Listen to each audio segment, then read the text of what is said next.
audience, we are going to go to the third and last panel of the session, which actually bases upon what Dr. Ibrahim has just said, which is the auto ML or auto machine learning, which is how to even to automate machine learning, which is even harder to do because now in the normal machine learning, we as data scientists can do explainability, we can try to do surgery, we can try to pre-process with our experience our data.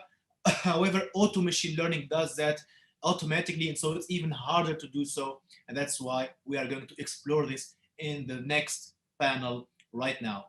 So if you are at EVE, then you will have no problem because the next panel is in French. But if you are looking at EVE, it will be translated to you. So with no further ado, thank you again so much, Dr. Ibrahim. And I want to welcome our new speakers for the third panel. We have. Maintenant, il faut parler en français. Il faut que je traduise. Alors, avec ça, je voudrais bien welcome, je suis encore en mode anglais là, Monsieur Sébastien Brasseur, CTO Data AI at Microsoft, et Monsieur Ronto Adrien Bololona, CEO at Retail Forecaster. Bienvenue. Enchanté, merci pour l'accueil et très ravi de faire cette conférence sur l'AutoML. De même, pour nous, on est très ravis, très heureux de vous avoir avec nous, surtout parce que ce sujet de auto-machine learning, c'est un sujet trending, c'est un sujet énorme et qui devrait vraiment être expliqué pour notre audience, car il y a beaucoup de personnes qui sont en train d'y penser. On est en train de dire le no-code et le nouveau code, et là, ça va être la même chose, AutoML, c'est la même chose pour le machine learning. Donc déjà, on a des personnes qui craignent de perdre leur travail à cause du machine learning. Et là, même les data scientists auront peur de perdre leur travail. Est-ce vraiment le cas? Non, oui. Est-ce que c'est efficace ou pas? C'est ce qu'on va maintenant voir ensemble.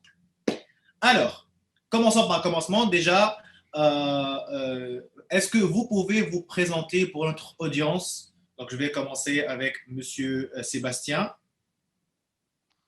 Oui, bonjour, donc Sébastien Brasseur. Donc, comme c'était dit il y a quelques instants, je suis directeur technique sur les solutions data et IA chez Microsoft France. Ce qui veut dire concrètement que je m'occupe de diriger et driver la compétitivité technique des équipes d'architectes et d'ingénieurs Microsoft en France. Je drive aussi la stratégie technique en lien avec notre corporation pour le marché français et j'interviens également auprès des clients et partenaires stratégiques de Microsoft en France, encore une fois, sur les projets les plus importants. D'accord, enchanté, Monsieur Sébastien. Et Monsieur Ronto. Vous êtes muet. Voilà, excusez-moi, c'est bon. Bonjour à tous. Alors moi, c'est Ronto Adrien Bololona. Je dirige la startup Smart Predict qui a une offre qui s'appelle Retail Forecaster. Nous sommes présents en France. Nos locaux sont juste en face de Station F et nous avons un centre de développement à Madagascar. Voilà. Enchanté, Monsieur Ronto. Et restez avec nous avec cette énergie, car là, on voudrait bien vous demander de nous donner une meilleure idée sur ce terme qui est l'auto-machine learning, puisque c'est bien le sujet de votre startup. OK. Alors, l'auto-ML, comme vous le savez, c'est composé de deux mots qui est auto et machine learning. C'est tout simplement l'automatisation du machine learning. Selon la définition de Wikipédia, hein, très simple, c'est automatiser l'ensemble du processus d'application du machine learning à des problèmes du monde réel. Voilà la définition. C'est un domaine qui vise à automatiser l'ensemble du flux de travail du machine learning. Pourquoi? Parce que dans le machine learning, il y a beaucoup d'étapes, beaucoup de tâches qui sont très laborieuses.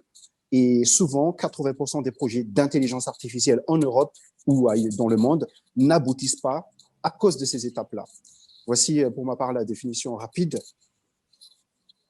de AutoML. Merci beaucoup. Et est-ce que vous, Monsieur Sébastien, vous avez autre chose, un autre point de vue par rapport à cette définition? Euh, non, non, la définition est très, très, très, très bonne, hein. En plus, les synthétiques, c'est très bien, hein. Juste pour acheter peut-être un complément d'information. Mhm. Il y a 3 étapes principales, hein, dans lesquelles on essaie de se concentrer, en tout cas nous, chez Microsoft, sur AutoML.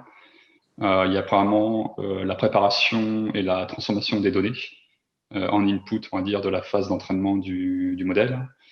Après, il y a l'aide au choix et à la sélection du ou des meilleurs algorithmes de machine learning par rapport aux problèmes qu'on cherche à résoudre. Puis enfin, surtout là où il y a le plus de valeur, à mon sens, c'est surtout la configuration optimale de l'ensemble des hyperparamètres de l'algorithme. Donc c'est vraiment c'est vraiment un problème de recherche, de trouver la solution optimale dans un espace de recherche mathématique multidimensionnel qui peut être potentiellement assez énorme en termes de taille. Est-ce que vous pensez que ça a été assez efficace? Oui, dans l'ensemble, il y a beaucoup de progrès qui ont été faits sur les dernières années, parce qu'il y a une évolution dans les méthodes, on va dire, de recherche sur AutoML.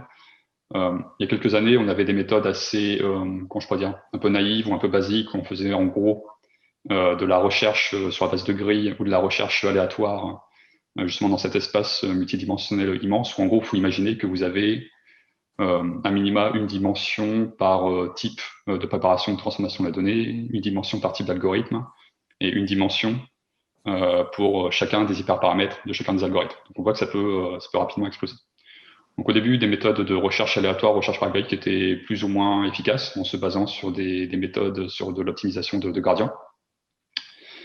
Ensuite, on est passé plutôt sur des méthodes d'optimisation bayésienne. Donc ça doit parler aux statisticiens, mais l'idée c'est en fonction des évaluations précédentes, être capable à chaque pas de temps, à chaque incrément temporel, de sélectionner un sous-ensemble des meilleures configurations possibles jusqu'à ce qu'à la fin on arrive à la dernière.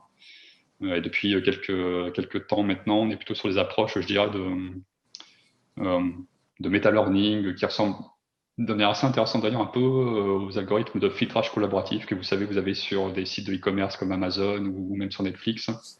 Vous savez, l'idée, c'est en fonction des caractéristiques de votre profil, des films que vous avez likés, que vous avez aimés, vous proposez le prochain film qui risque de le plus vous plaire. Bah là, avec l'AutoML, c'est un peu le même principe.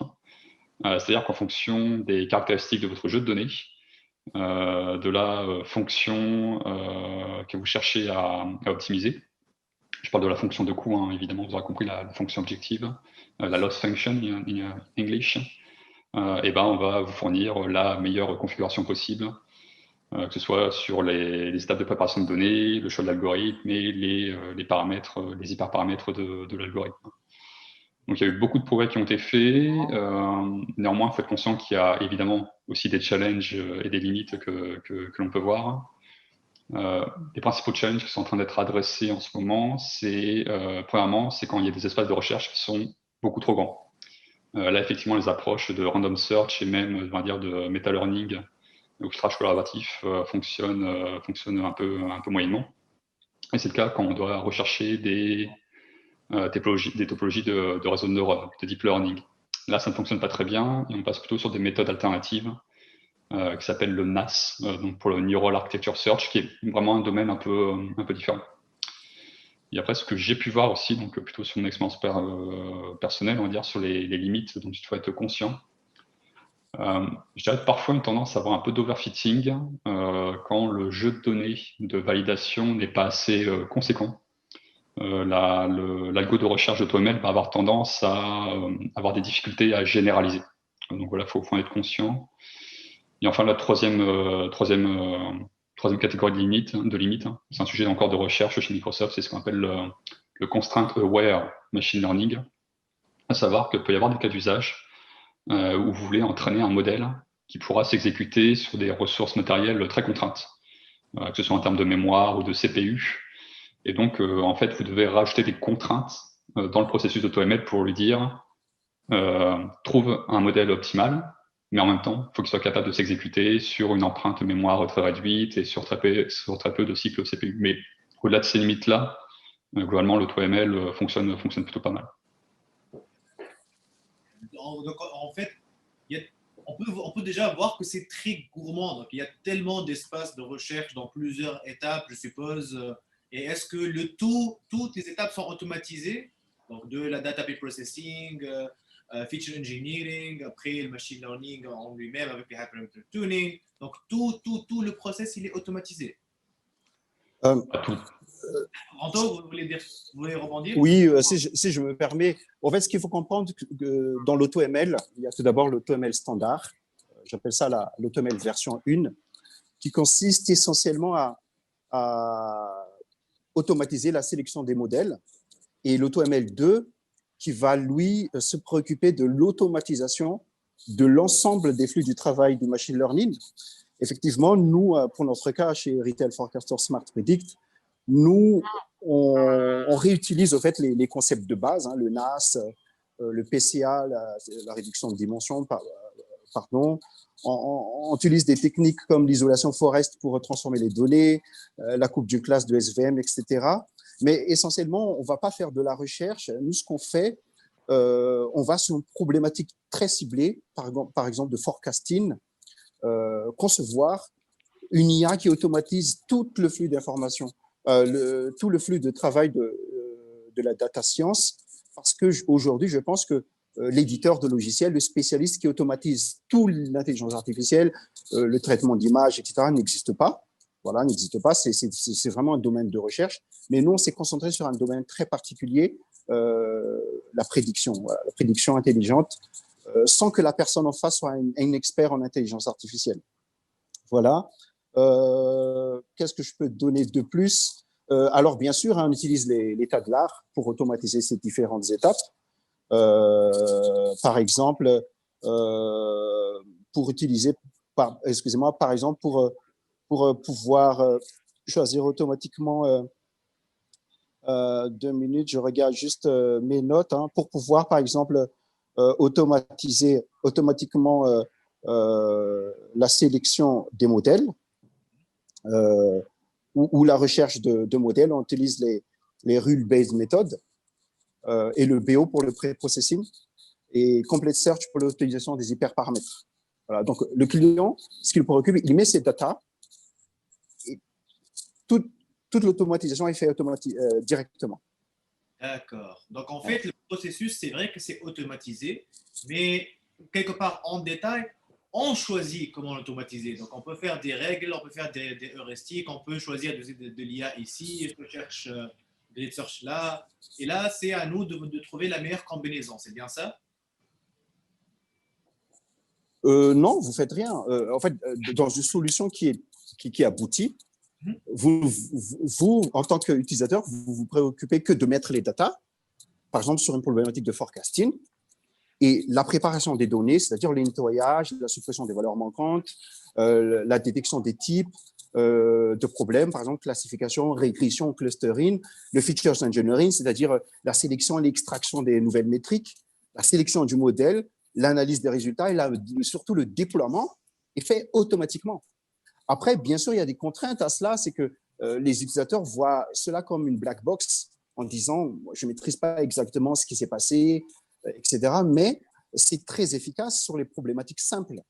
Ça vous permet, par exemple, ça permet aux PME de faire du prototypage rapide de prédiction sans faire appel à un data scientist, bac plus 8, chercheur du CNRS.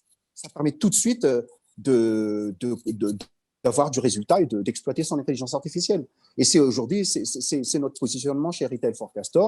On adresse la grande distribution comme Carrefour, comme Picard. On prend leurs données de vente et on projette tout de suite avec l'AutoML les futures ventes, les futurs approvisionnements qu'ils doivent faire. Et ça a donné un très bon résultat, c'est efficace et il n'y a pas de problème.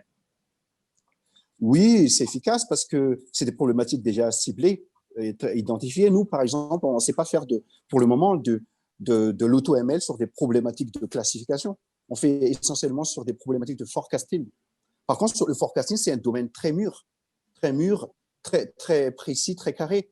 Il n'y a pas vraiment plus de recherche à faire. C'est de l'hyperparamétrage qui est fait aujourd'hui très bien par des de l'IA, de l'automatisation. D'accord, c'est un très bon point là. Donc déjà, je pense que dans le cas d'un domaine, d'un sub-domaine, disons, qui est assez mature, comme vous avez dit avec le forecasting, donc il y a assez d'expérience pour se baser dessus. Et aussi, si c'est des thématiques simples. Alors là, je voudrais plutôt basculer une autre question, cette fois à Monsieur Sébastien. Et c'est parce qu'on a un nombre d'entrepreneurs qui sont en train de regarder et un nombre d'étudiants qui veulent aussi lancer leur propre startup. Et chacun d'eux, voilà, c'est dans un domaine spécifique, use case spécifique, etc. Et comme M. Ranto vient de dire, donc ça dépend du use case. Si le use case il est simple, si le, use case, si le domaine est mature, etc. Alors là, je voudrais vous demander, M. Sébastien, si vous pouvez nous donner un peu de votre expérience. Quels sont les domaines qui réussissent le plus dans l'auto-ML ou qui, au contraire, ont bien du mal à être automatisés, ou bien les use cases qui sont faciles à automatiser ou non? Ouais, bien sûr. Donc déjà, enfin, je veux dire en propos préalable à ça, c'est que déjà, je n'opposerais pas forcément l'auto-ML aux data scientists. Je vois plutôt l'auto-ML comme un complément plutôt que comme un substitut à un data scientist, dans le sens où c'est pas là pour le remplacer totalement. Je pense que c'est une vision qui est un peu illusoire. Ce sera jamais totalement possible de remplacer complètement un data scientist. Par contre, ça permet à un data scientist d'être beaucoup plus productif, à mon sens, et d'accélérer un peu justement toutes les étapes d'exploration et d'expérimentation sur son modèle de ML. Ayant dit ça, les cas d'usage sur lesquels évidemment l'auto-ML ça s'applique plutôt pas mal. Ça a déjà été dit en plus juste avant par Anto, mais il y a tous les scénarios de forecast où ça marche plutôt pas mal. Donc forecast basé sur des séries temporelles, qu'elles soient multivariées ou univariées d'ailleurs, les deux marchent très bien. Par exemple, on fait de l'auto-ML pour forecaster les processus d'approvisionnement du matériel dans nos data centers. Vous savez, dans notre cloud Azure, voilà, on a une 60aine de régions dans le monde avec des centaines de data centers. Il faut qu'on soit capable de faire du forecast de la demande pour approvisionner, par exemple, les nouveaux matériels, les nouveaux GPU, les nouveaux FPGA au bon endroit, au bon moment, pour répondre à la demande. On s'en sert aussi pour du forecast, plutôt sur la partie vente, cette fois-ci, par exemple, vente de consoles Xbox, là, la nouvelle console qu'on a sortie récemment, etc. Donc, c'est très utilisé aussi dans ces domaines-là. Pas mal aussi dans la détection d'anomalies au niveau de nos services cloud pour détecter des événements, des incidents, faire de la corrélation à ce niveau-là. Après, de manière générale, comme je le disais, ça devient un peu un outil utilisé au quotidien, il y a un peu une seconde nature pour bon nombre de nos data scientists, que les problématiques soient des problématiques de classification, de régression linéaire un peu plus classiques. Donc il y a vraiment, voilà, ça devient vraiment un outil du quotidien pour le data scientist. À mon sens, aujourd'hui, en 2020-2021, et toujours dans cette logique de ne pas remplacer data scientist, mais d'augmenter sa productivité. Enfin, faut que ce soit bien clair, quoi. C'est pour moi la partie machine learning est en train de passer de l'étape. Vous savez, quand les développeurs avant ils écrivaient du code en assembleur, c'était très long, très compliqué. Après, petit à petit, on est passé au C, au C++, au langage managé comme le C#, etc. Le Java. Je pense qu'on est en train de suivre un petit peu la même démarche, je dirais, d'industrialisation et de professionnalisation, entre guillemets, de la data science, pour justement permettre à des data scientists d'être plus productifs. Après, c'est vrai que ça permet également à des non-experts du machine learning de faire du machine learning sans avoir besoin d'en maîtriser toutes les techniques et toutes les spécificités. C'est vrai également. Et du coup, une question qui tracasse là, une question c'est par rapport le biais et par rapport l'explainability après. Donc là, c'est vrai que là, je te donne une data, le TOML me donne un modèle pre-train, mais là, est-ce que comment faire pour partir pour le biais, pour le fairness, donc pour être robuste? Donc là, comment est-ce que moi, comme utilisateur, je peux savoir si le modèle qui a été entraîné là, il est robuste aux attaques, il n'a pas de biais raciste, sexiste, etc. Voilà, c'est pas antinomique, hein. On peut tout à fait coupler un modèle qui aurait été entraîné par l'AutoML avec un processus d'explainabilité, d'ailleurs ce qu'on fait chez Microsoft, hein, c'est-à-dire sur les angles fairness et voilà justement biais.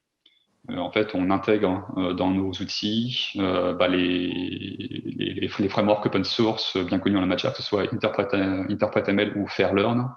Et on les intègre, on va dire, dans notre pipeline pour justement à la fin.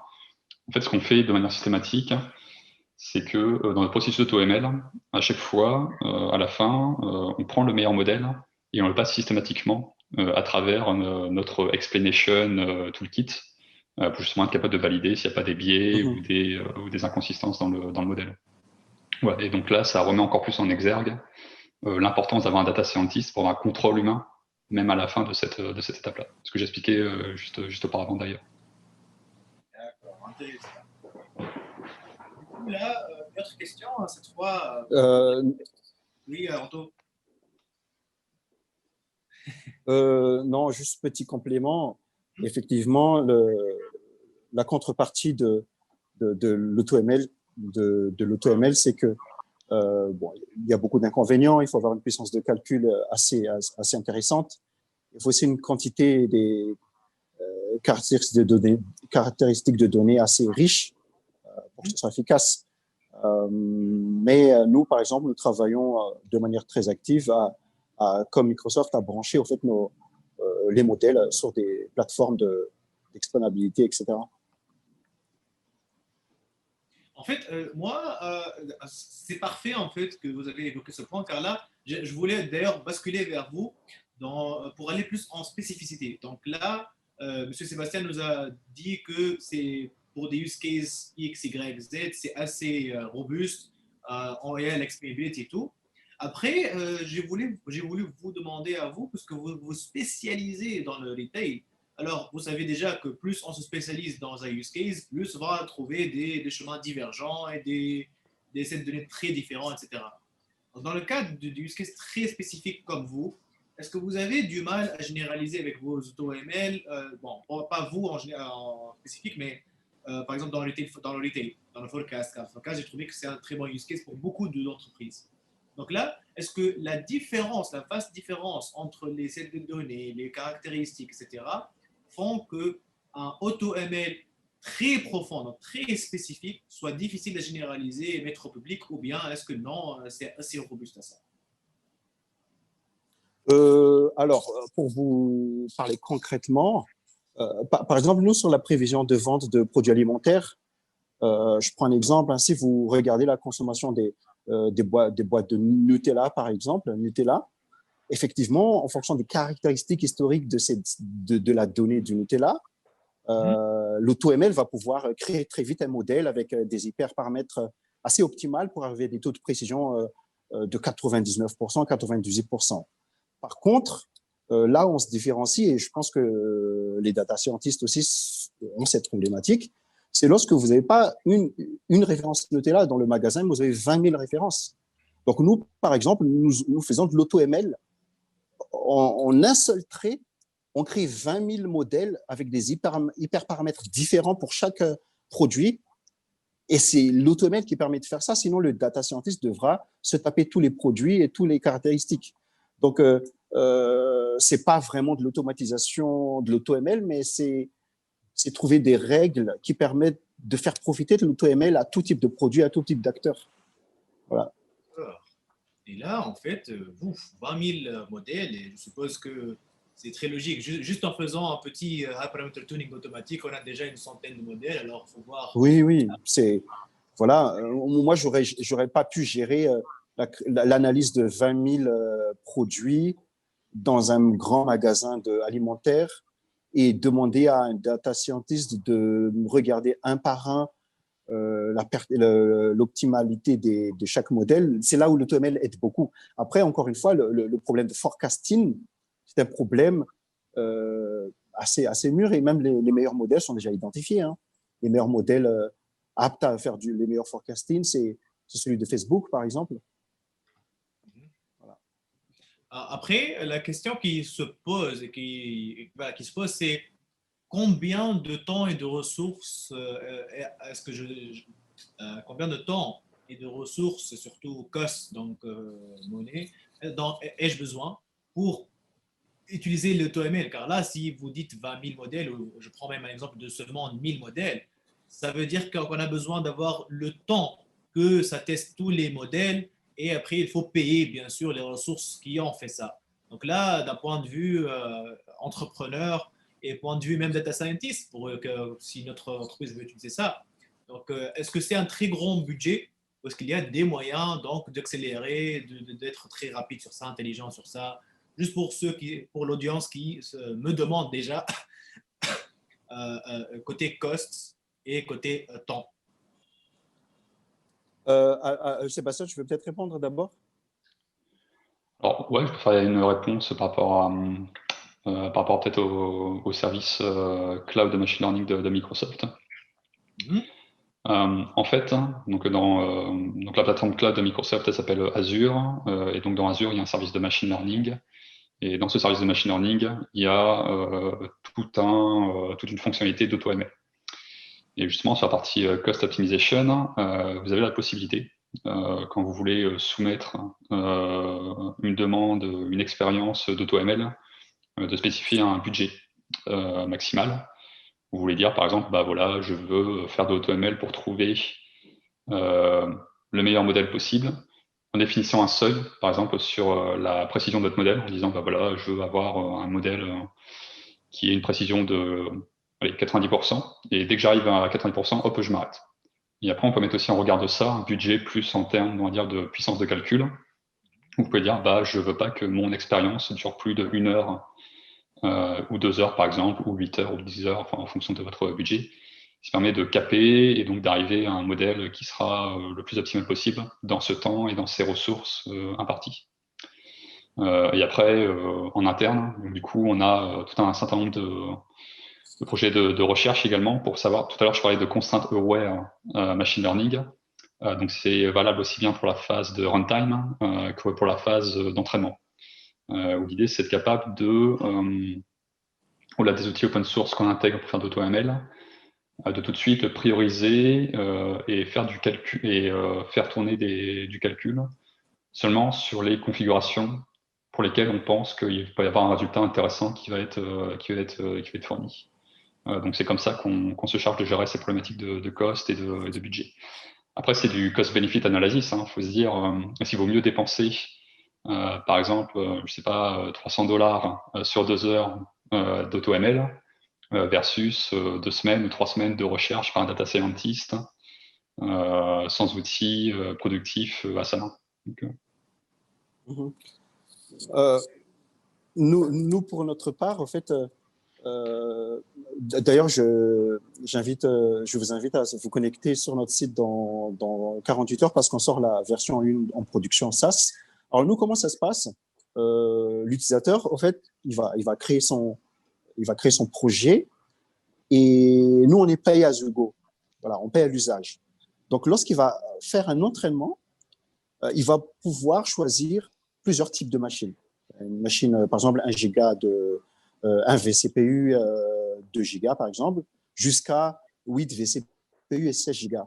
Donc, comme le disait Sébastien, s'il choisit la machine puissante, son entraînement va aller vite sur des problèmes de forecasting. On est de l'ordre de quelques minutes, voire quelques heures. Voilà. Et ensuite, on facture à l'usage. Voilà. Donc, je vous invite à vous connecter dans 48 heures. Donc, il y a une version free, vous l'utilisez de manière gratuite. Il n'y a rien à installer, hein, c'est du pur SaaS. Vous utilisez de manière gratuite pendant 2 heures, mais au-delà de 2 heures, vous devez passer à une offre premium. Et là, vous dites, je veux une machine de telle puissance. Alors, pour vous donner des exemples, nous, on a fait du forecasting chez un acteur de la grande distribution sur une machine moyenne. Quand je dis moyenne, c'est 4 vCPU 8 gigas. L'entraînement, elle dure vraiment, c'est de la donnée en gigas, quelques lignes de texte, quelques minutes, 40 minutes. Dans 40 minutes, je n'ai pas le pricing devant moi, mais c'est quelques dizaines d'euros. D'accord. Donc, c'est déjà assez effectif, surtout pour le prototypage, comme vous avez dit.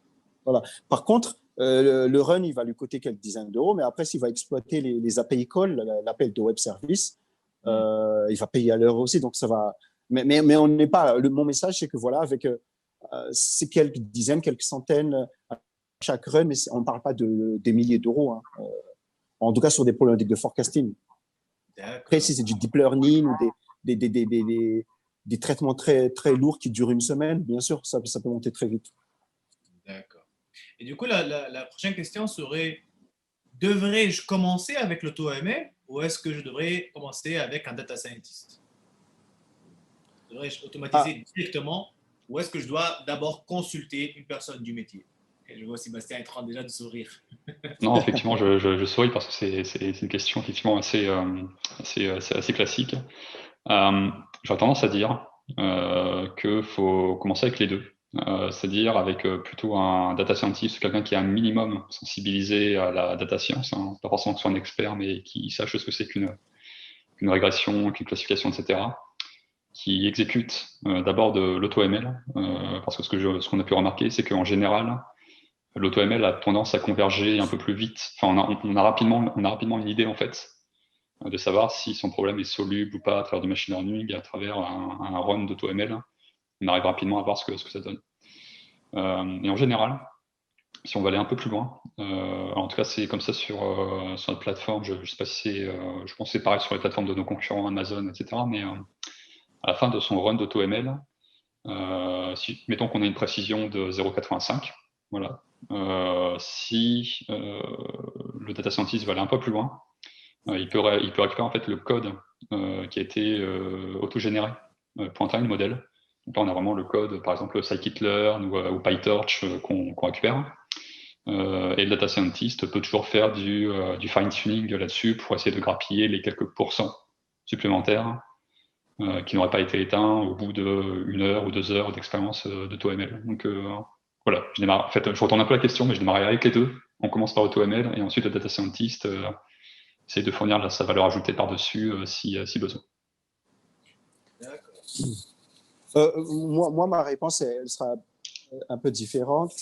Alors, nous, sur Retail Forecaster, on cible les personnages, les métiers. On ne cible pas les techs. Voilà, du coup, la question ne se pose pas. Dès qu'on vend notre solution Retail Forecaster, on lui dit, voilà, vous mettez vos données, vous appréciez les résultats. Par contre, si vous voulez revenir sur les hyperparamètres, vous avez cette possibilité. C'est ce qu'on donne quand même. Et ce qu'on rencontre pas trop chez les concurrents, hein. Je cite un concurrent américain qui est assez connu, qui a levé 200 millions de dollars, DataRobot. Lui va faire de l'auto-ML sur des data, du forecasting, time series, mais à la fin, il va donner la meilleure précision, mais il ne va pas donner cette possibilité de revenir dans le modèle généré pour donner l'hyperparamètre. Il s'est permis de faire ça parce qu'il adresse les métiers.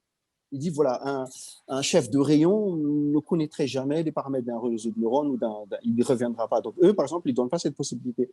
Mais c'est une question de stratégie et d'approche. Ça dépend vraiment du personnage que vous adressez.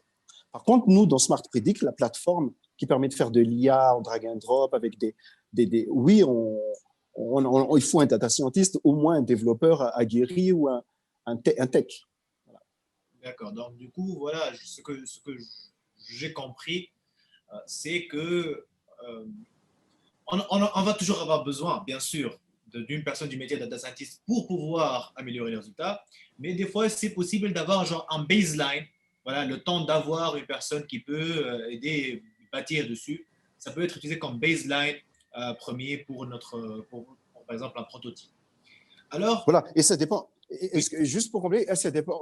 Je vous donne un exemple. Moi, par exemple, ce matin, j'ai fait une démonstration à un partenaire parisien. On a lancé l'AutoML sur un set de données. Il a sorti 4 modèles avec des 99, 98, 98, 97. Vous avez 3 modèles avec 97, avec les 4 qui se battent avec des taux de précision très poussés. Donc, on se dit, est-ce que ça vaut le coup d'optimiser encore? Par contre, si vous avez des problématiques non forecastées, mais compliquées, genre deep learning ou autre, et que vous arrivez à des taux de précision de 70%, bien sûr, il faut jeter un œil. Pourquoi 70%? La machine a eu ses limites, les algos ont eu ses limites. Dans ce cas-là, oui, il faut rentrer dans le détail. C'est exactement ça. En fait, il y a beaucoup de projets qui sont assez simples, mais qui sont côté assez simple techniquement, je veux dire, mais business-wise, il y a tellement de valeurs derrière. Du coup, là, dans notre cas, peut-être avoir une solution AutoML comme baseline, bah, c'est enough. Donc, on n'a pas besoin d'autres. Attention, hein, un détail, c'est que l'AutoML, ce n'est pas que le taux de précision. Hein. Par exemple, nettoyer automatiquement des datas, remplacer des valeurs manquantes, supprimer des colonnes, c'est aussi tout un challenge. Il n'y a pas que le taux de précision. Et voilà. C'est pour ça d'ailleurs que plusieurs personnes craignent le taux ML, car ça peut, enfin, ça peut faire tout. Bon, pas tout faire, bien sûr, parfaitement, mais c'est en fait une end-to-end solution que voilà, chaque client peut juste donner les datas. Alors là, en fait, je voudrais plutôt demander computer vision, NLP, sound, games, reinforcement learning. Donc, il y a tellement de types de ML. Est-ce que l'auto-ML, il est assez mature pour automatiser le tout, ou est-ce que c'est seulement, pour le moment, très bien dans seulement computer vision, NLP, et pas bien dans d'autres? Alors, qui veut bondir sur ça? Ouais, je peux donner mon sentiment là-dessus. Donc, tu as donné beaucoup de use cases autour du deep learning. Clairement, je pense que c'est un peu voulu dans la question. Et tout à l'heure, j'évoquais le NAS, donc le Neural Architecture Search, qui est pour moi un sujet qui gagne en maturité. C'est clair, c'est indéniable. Il y a beaucoup de progrès qui ont été faits dernièrement. Mais à mon sens, le transfer learning en deep learning, c'est pas de l'auto-ML. Enfin, tu vois, c'est pas exactement la même approche. Mais par contre, tu essayes d'atteindre le même résultat, c'est-à-dire de t'appuyer sur des, comment je pourrais dire, sur des modèles pré-entraînés ou à dire pré-configurés que tu vas venir spécialiser un petit peu pour augmenter justement la productivité et le temps d'entraînement de ton modèle. Donc voilà, j'aurais tendance à penser que le transfer learning est plus pertinent aujourd'hui et fonctionne de manière plus certaine. C'est pas la grande difficulté dans le NAS. Enfin, c'est le point de vue deep learning en général, c'est que potentiellement il y a une infinité d'architecture, de topologie de deep learning possible. Enfin, l'espace est infini. Et donc, par définition, rechercher une solution dans un espace infini avec un temps fini et des ressources finies, c'est forcément compliqué. Donc, tu es obligé en fait de contraindre ton espace de recherche en définissant les architectures de neurones, enfin l'architecture neuronale qui peut être définie. Tu es obligé de contraindre pardon, les blocs qui vont être représentants de cet espace, que ce soit des blocs de convolution, de pooling, de LSTM, de fully connected layers, de dropout layers, etc. etc. Et après, la stratégie de recherche dans cette phase de recherche est toujours un challenge. Comme j'ai évoqué juste avant, enfin il y a quelques minutes déjà, il y a des procédés de recherche aléatoire, de méthodes basées sur les gradients, d'optimisation bayésienne. Là maintenant, on se tente plutôt vers des choses type des méthodes évolutionnaires ou alors de l'apprentissage par renforcement. Pour être capable justement d'à la fois équilibrer on va dire l'exploitation dans cet espace de recherche, tout avec l'exploration parce que l'espace de recherche est trop grand. Donc voilà, il faut parfois essayer de bénéficier de cette exploration aussi. Donc voilà, le NAS c'est très intéressant. On sait que ça marche plutôt pas mal, on va dire, qu'on va faire du computer vision et autres, mais à mon sens, moins efficace que du transfer learning. Voilà, pour nous, start-up avec les moyens limités, c'est clair, on ne fera pas de la recherche. On essaiera de packager, d'aller sur les domaines commercialement les plus accessibles et les plus rentables pour les entreprises.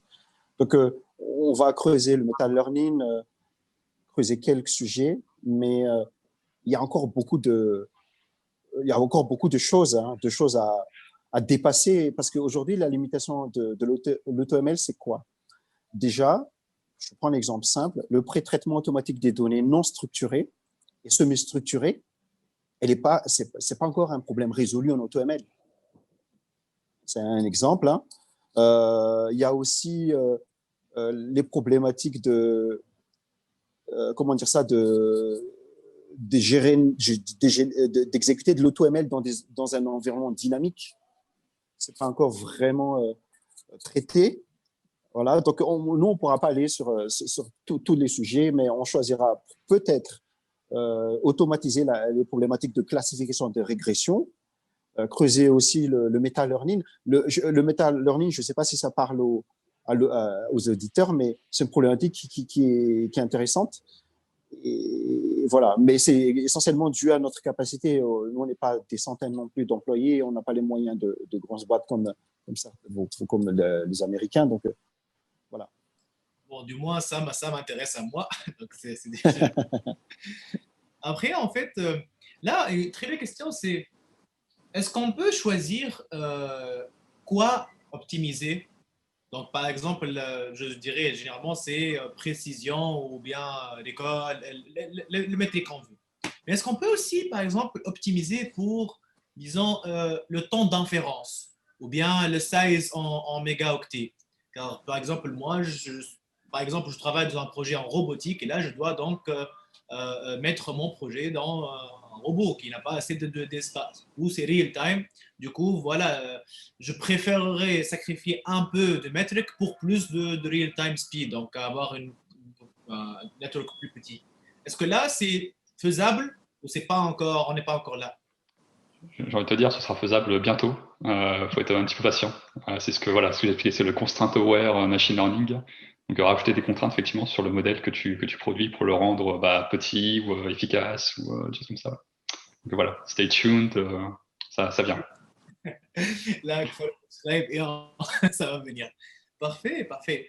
Je pense, bon, pour vous, Ranto, donc je pense que pour le retail, c'est du real time. Vous avez eu cette j'ai pas très bien ça ta question. En real time, c'est-à-dire, tu veux. donc, est-ce que vous, votre solution, elle doit donner des résultats en real time ou est-ce qu'un client a dit, voilà, je veux une solution qui soit real time, par exemple? Oui, oui, bien sûr. Au fait, juste pour préciser, un client va dire, moi, je veux un système, une IA qui donne les prévisions de commande. Donc, nous, on prend tous ces data historiques, on crée l'IA une fois avec l'auto-ML. Et lorsque l'IA est pré-entraînée, il y a des web services et il interroge en temps réel sur une nouvelle data. Par exemple, un nouveau produit qui arrive, il a besoin de savoir combien il doit provisionner. On lui donne en real time le résultat. Après, bien sûr, l'IA, il faut les réentraîner de temps en temps, etc. Donc, tous les problématiques de transfer learning, etc., de meta learning. Mais nous, notre solution est real time. Ouais. Voilà. On déploie tout de suite l'IA. D'ailleurs, c'est un très bon point, car si par exemple notre société, elle a déjà un modèle entraîné qui est pas mal, est-ce que pour l'AutoML, est-ce que je dois recommencer par de from scratch ou est-ce que je peux mettre mon modèle pre-trained déjà comme initialisation? Alors, nous, comme c'est une solution packagée de bout en bout, vous ne pourrez pas non, par contre, dans Smart Predict, vous pouvez l'importer. Nous, on propose la possibilité d'importer un modèle et de la déployer pour qu'il soit interrogé en real time. Par contre, votre modèle, en tout cas dans Retail Forecaster, il ne sera pas utilisable. Vous donnez les données et l'AutoML va le créer d'une autre manière. Oui, mais est-ce qu'en AutoML en général, donc moi, par exemple, je ne travaille pas sur l'AutoML, mais je ne sais pas vraiment.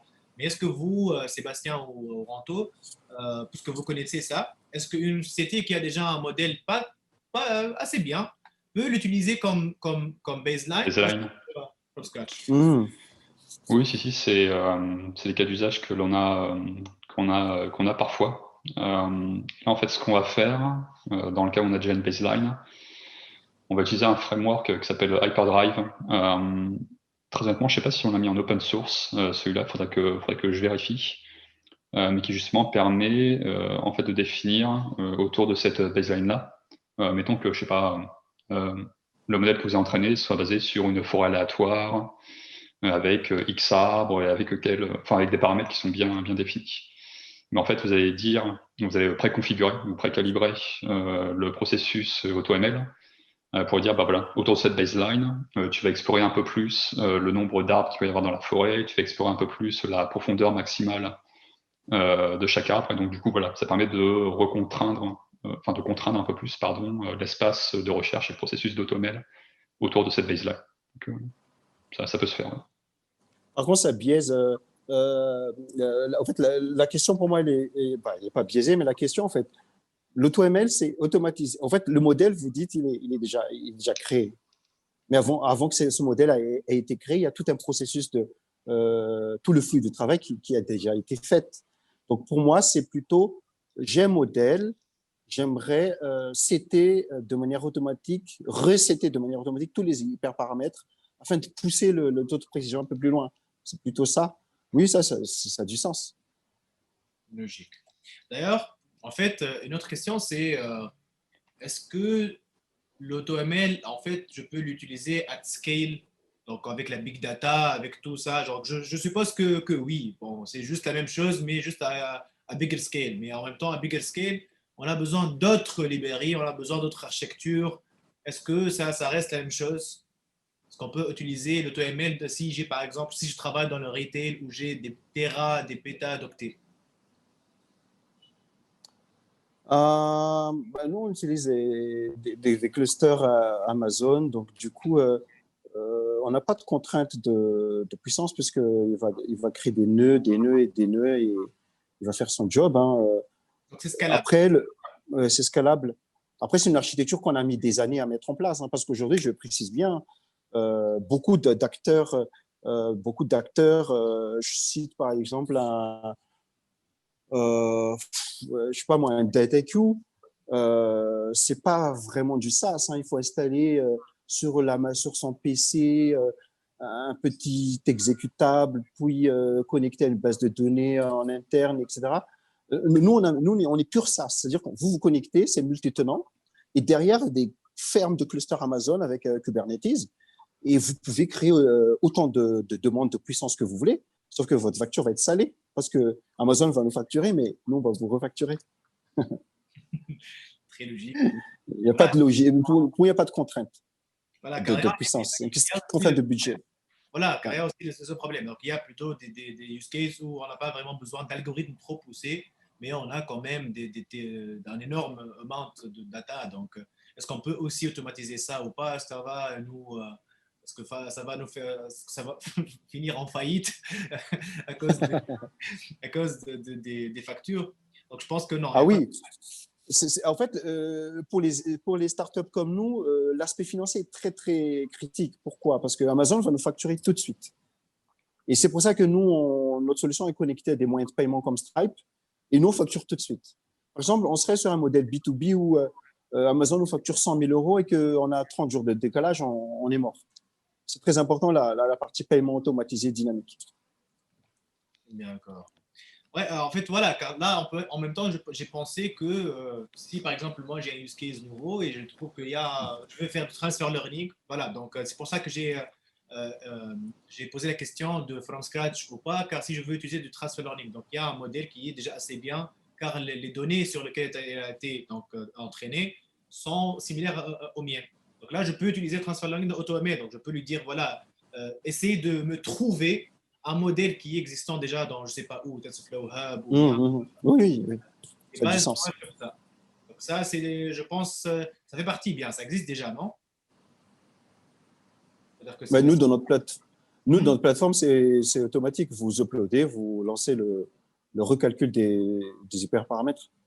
En fait, je suis en train de dire ça car ce sont des vrais use cases. Donc, je suis en train de me projeter dans le cas d'une entreprise qui veut faire ça et qui se dit, OK, ça va nous coûter. Est-ce qu'on peut faire transfer learning ou pas? Est-ce qu'on peut lui dire, fais ça et ça? Donc, en fait, la question plus générale, c'est plutôt à quel point on peut automatiser le machine learning? Voilà. Est-ce qu'on peut genre faire automater même pour les data scientists avec tous les choix qu'on peut faire? Voilà, utilise ça et ça et ça. Base-toi, fais une recherche qui peut chercher la meilleure architecture, qui peut chercher le meilleur mode d'existence, qu'on peut faire jusque-là. Donc voilà, c'est ça la question d'un point de vue plus général. Bah, c'est vrai qu'aujourd'hui, l'AutoML, hein, c'est plutôt efficace, comme on l'a dit, sur les problématiques d'algorithmes de forecast, de régression linéaire, de classification. Sur la partie deep learning, j'ai déjà donné mon point de vue. Autant le NAS, ça peut être intéressant. C'est pas aussi intéressant à mon sens que le transfer learning, sur lequel on a beaucoup plus de certitude et on le voit avec les développements récents, notamment dans le NLP. Hein, c'est majoritairement du transfer learning avec des vocabulaires, des modèles de langage qui sont en train d'entraîner. Et après, on a des architectures sur base de transformers sur lesquelles on va faire du fine-tuning, sur lesquelles on peut rajouter sa tâche et son jeu de données qu'on cherche à optimiser.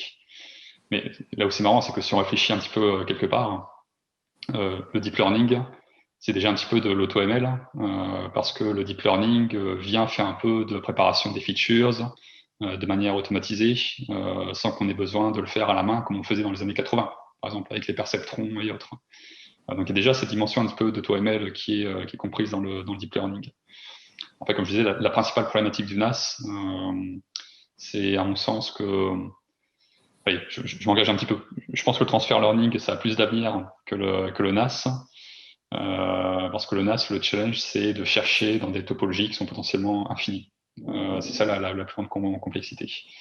Et je pense que voilà, on aura toujours besoin d'un peu plus de deep learning engineers, experts dans la partie justement deep learning, que pouvoir automatiser une grande partie avec du NAS. Mais bon, je peux me tromper, hein, mais en tout cas, c'est mon avis. Voilà, c'est un très bon point en fait. Oui, donc les réseaux de neurones, ils font du feature preprocessing automatique. Donc quelque part, c'est auto-data. Et après, auto-ML, on est en train d'automatiser même la partie modélisation. C'est plutôt auto-modélisation plutôt que auto-machine learning comme ça. Intéressant. Alors, là, on a, donc voilà, j'ai déjà plusieurs questions qui viennent de m'être envoyées et les gens, à ce que je vois, ont été intrigués, intéressés, éblouis même par ce sujet d'auto-ML et ils ont commencé à demander à propos des outils open source de AutoML. Donc, si vous avez, si vous pouvez nous partager avec nous quelques noms d'outils open source que l'audience peut commencer à chercher, à utiliser pour le projet. Ouais, bien sûr. Alors Oh, j'ai un écho bizarre. Vous m'entendez? Oui, oui. Ok, d'accord. Oui. Les plus connus, c'est Auto Sklearn, donc qui vient de, enfin qui est une surcouche à scikit-learn en fait. Auto Weka également, donc Auto-Weka.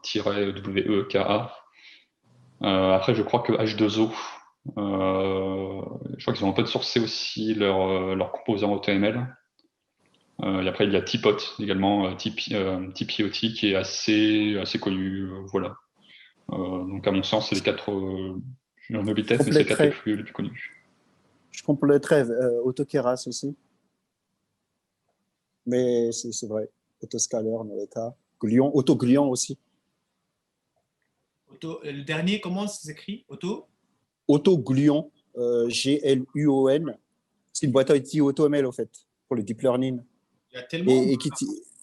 AutoGlion et il y a AutoKeras. C'est un outil de. AutoKeras, c'est un outil de recherche d'architecture neuronale en Python. D'accord. Donc, AutoKeras, AutoScaler, Tipot, AutoGluon. Il suffit de mettre Auto avant le nom. Et H2O. D'ailleurs, H2O, c'est une start-up qui se spécialise dans l'explainability, non? C'est pas une start-up, c'est une grosse boîte. Hein. Ouais, c'est quand même. Grosse entreprise. Ils sont bien en place, hein, déjà, me semble-t-il. Ouais. D'ailleurs, là, en fait, une petite question qui est juste un petit à côté, là, mais qui serait intéressant. Là, est-ce que vous avez une idée sur ce que vous pouvez. Est-ce que vous avez une idée pourquoi autant de startups et de sociétés sont en train de open sourcer leur librairie, leurs produits pour que ça utilise? Là, on a beaucoup de personnes qui se disent OK, open source, ça existe, mais pourquoi est-ce qu'ils sont en train de faire ça open source? Est-ce que je dois utiliser quelque chose open source en craignant qu'un jour ils ne vont plus la supporter, ils vont arrêter son développement? Est-ce que je peux plutôt devenir dépendant de ces librairies ou est-ce que je devrais penser à faire quelque chose qui est propre à moi? Nous, au fait, je pense qu'ils le font pour surtout bénéficier de la force d'une communauté Python, etc. C'est tout à fait. Alors, ils ont tout à fait raison parce que il y a beaucoup de chercheurs, beaucoup de personnes dans le monde qui peuvent contribuer. Et d'ailleurs, à ce propos, par exemple, SageMaker utilise AutoGlion pour les services offerts dans Amazon. Et les grands éditeurs utilisent tous. Certains grands éditeurs utilisent tous des frameworks en complément de leurs outils. Et d'ailleurs, nous, Smart Predict, nous utilisons des morceaux d'outils, de frameworks pour compléter notre offre commerciale. Nous, on ne fait pas nous-mêmes nos processus d'AutoML, on utilise de l'état de l'art, puis des outils open source aussi. D'accord. Pas mieux. Enfin, c'est effectivement la force de l'open source, c'est d'une part la communauté, et d'autre part une gouvernance justement du framework, enfin, de l'outil qui soit un peu plus ouverte et qui justement ne dépende pas d'une seule entreprise pour avancer. Donc, à mon avis, c'est les deux raisons principales. D'accord. Là, une autre question que je viens de recevoir, qui est assez intéressante quand même, hein. Est-ce que ces outils permettent de automatiser seulement une seule partie? Donc, pas tout le processus, mais par exemple, je veux automatiser la partie feature engineering ou automatiser la partie, c'est pas, dimensionality reduction. Est-ce qu'ils permettent de faire ça ou c'est un pipeline fermé? Non, vous pouvez séparer. Ce n'est pas un pipeline fermé. Encore une fois, le pipeline, vous le créez vous-même, hein. Si vous êtes, par exemple, data scientist, vous décidez de créer un ensemble de scripts qui automatisent tout le process de l'acquisition, nettoyage de données, en passant par la transformation, les features engineering, vous pouvez le faire avec différentes solutions. Nous, ce qu'on donne la facilité, par exemple, dans Smart Logic, c'est que vous n'avez pas besoin de bricoler. Tous ces outils-là ont été rassemblés, packagés et vous l'utilisez. Oui, en fait, c'est plus, par exemple, on a seulement une partie qui est vraiment, qui nous tracasse trop. Donc, est-ce qu'on peut juste automatiser cette partie? Pas besoin. Bien sûr. Par exemple, le réglage des modèles. Un réglage du modèle, par exemple, c'est considéré comme une boîte noire. Pour régler le modèle, vous pouvez automatiser le modèle, le réglage du modèle en utilisant, par exemple, le processus gaussien, l'optimisation bayésienne, l'apprentissage par renforcement ou la recherche heuristique. Vous pouvez le faire que sur la partie qui vous concerne. Et le reste, vous le faites manuellement. Le nettoyage des données, les transformations, etc. Voilà, c'est exact. Est-ce qu'on peut faire seulement sur les données? Est-ce qu'on peut genre, automatiser seulement disons, le feature extraction ou bien la normalisation, standardisation, Oui. Donc voilà, est-ce que je peux seulement donner, voilà, voici mes données, moi je n'aime pas du tout faire le pre-processing, donc fais-le pour moi, donne-moi un modèle qui est, une dataset qui est assez, qui a été voilà, normalisé et tout, et moi je vais faire le reste. Donc c'est possible. C'est possible, pour moi. Après, Sébastien. Oui, non, mais effectivement, excusez-moi, il y a le chat qui fait tomber quelque chose, c'est pas grave. Donc effectivement, c'est tout à fait possible. Je pars effectivement pour la brique Azure Machine Learning, où en fait, il y a un système de checkbox, en gros, quand vous voulez configurer votre run, pour dire si, par exemple, si vous voulez faire du feature processing ou pas, si vous voulez faire du standard scaling ou pas, si vous voulez gérer les valeurs manquantes, au niveau des modèles, quel type de validation vous voulez appliquer, de la cross-validation ou pas, enfin, etc. Donc, on peut vraiment configurer et customiser un peu le process d'entraînement sans trop de soucis à ce niveau-là. Ouais, bien sûr.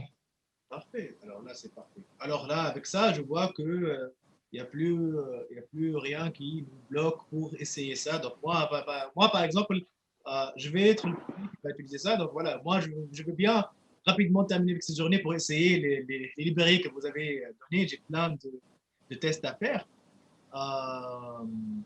Et avec ça, voilà, donc le reste, j'ai beaucoup de remerciements pour le panel. Avec ça, on est à 1 heure. Donc, merci beaucoup, alors, Sébastien et Ronto, pour votre intervention et pour vos réponses, surtout à questions. Je pense qu'on a vraiment pu répondre à 80%, disons. On a généralisé les questions que nos entrepreneurs et étudiants sont en train de poser. Donc voilà, merci encore une fois pour votre intervention avec nous. Merci beaucoup Elias, merci pour l'invitation. Et puis je souhaite une bonne fin de journée, une bonne suite de conférences à tous les participants. Et puis à très bientôt et bonne fin de journée. Au revoir. OK. Merci à tous aussi. Alors, je profite d'un petit mot. Hein, dans 48 heures, allez sur le lien smartpredict.ai et testez. C'est gratuit pour 2 heures. Ensuite, vous passez en premium ou pas. Merci. Je note ça. Alors, et avec ça, on conclut la 3e journée de AI Africa Week organisée par Orange Digital Center. Merci beaucoup à tout le monde qui qui est en train de nous regarder, qui a mis 3 heures pour nous regarder aussi. Alors, demain, ça va être la 4e journée. Demain, on va parler des talents, des talents nécessaires pour faire les projets de machine learning et deep learning et surtout pour avoir un succès. Donc, on va parler les modern day careers, donc quelles sont les nouvelles carrières en intelligence artificielle qui viennent d'émerger. On va parler, donc on va inviter des experts en IA pour vous donner un exemple de guide, donc un roadmap qui vous permettrait de savoir que faire pour atteindre le niveau expert. Finalement, on va parler du marché local et international côté IA. Est-ce qu'il y a vraiment de l'argent ou pas? Est-ce que c'est intéressant de s'y mettre ou pas? Donc demain, ça va être par notre cher modérateur Pierre Méric.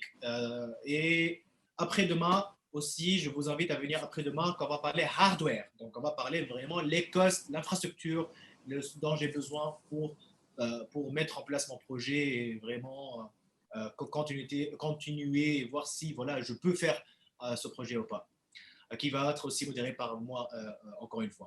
Alors, avec ça, merci beaucoup et je conclue officiellement la 3e journée